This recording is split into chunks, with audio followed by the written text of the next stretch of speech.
മലപ്പുറം ജില്ലയെ നിങ്ങൾ കുറ്റപ്പെടുത്തുമ്പോൾ അത് ഏതെങ്കിലും ഒരു പ്രത്യേക വിഭാഗത്തിൻ്റെ ജില്ലയെ അല്ല നിങ്ങൾ കുറ്റപ്പെടുത്തുന്നത്.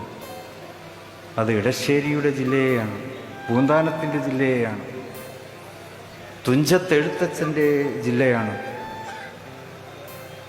ഭട്ടതിരിപ്പാടിൻ്റെ ജില്ലയാണ്, വള്ളത്തോൾ നാരായണമേനോൻ്റെ ജന്മദേശം ഉള്ള തിരൂർ ചെന്നരയുടെ ജില്ലയാണ്. ഇങ്ങനെ ഒരുപാട് മഹത്തുക്കളുടെ നാമകുന്ദ ക്ഷേത്രത്തിൻ്റെ ജില്ലയാണ്, തിരുമാന്താംകുന്ന് ക്ഷേത്രത്തിൻ്റെ ജില്ലയാണ്.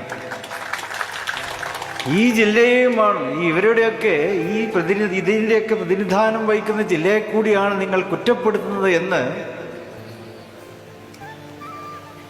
ഓർമ്മപ്പെടുത്തുവാൻ ഉപയോഗിക്കുകയാണ്.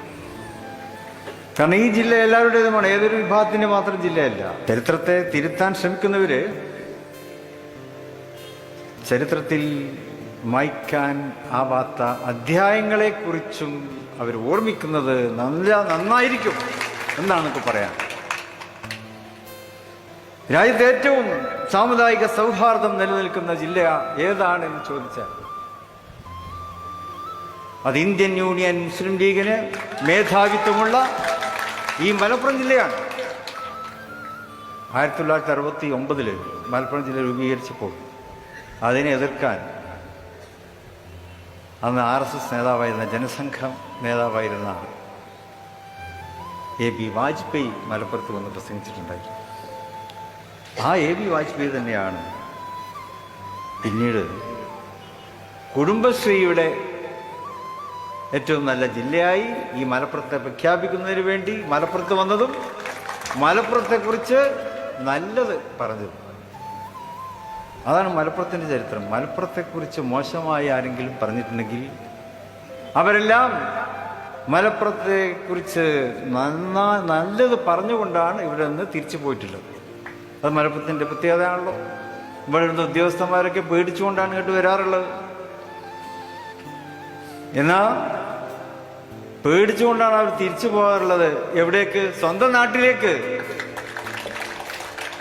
പേടിക്കാതെ ജീവിക്കാൻ മലപ്പുറമാണ് നല്ലത് എന്ന് പറഞ്ഞുകൊണ്ടാണ് അവർ പലരും മലപ്പുറം നിന്ന് പോകാറുള്ളത്.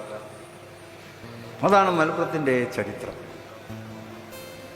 ആ ചരിത്രത്തെ കളങ്കപ്പെടുത്താൻ ആര് തന്നെ ശ്രമിച്ചാലും അത് നടക്കുകയില്ല.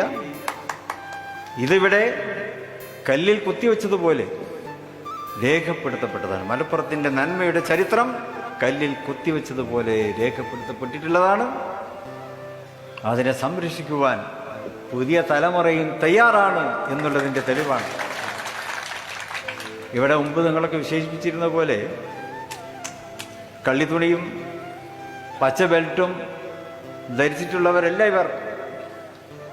വളരെ മോഡേണായിട്ട് വേഷം ധരിച്ചിട്ടുള്ളവരാണ്, മോഡേൺ ഭാഷ സംസാരിക്കുന്നവരാണ്. ഗവേഷണ വിദ്യാർത്ഥികൾ നിറഞ്ഞിട്ടുള്ള പ്രദേശമാണ് നമ്മുടെ കേരളം. മിഞ്ഞാന്ന് തന്നെ നമ്മുടെ പാർലമെന്റിൽ ഒരു പരാമർശമുണ്ടായി. ശ്രീ ധനകാര്യമന്ത്രി ശ്രീമതി നിർമ്മല അവരുടെ ലോകതലത്തിൽ തന്നെ ആധുനിക വിദ്യാഭ്യാസ ടെക്നോളജി അടിസ്ഥാനത്തിലുള്ള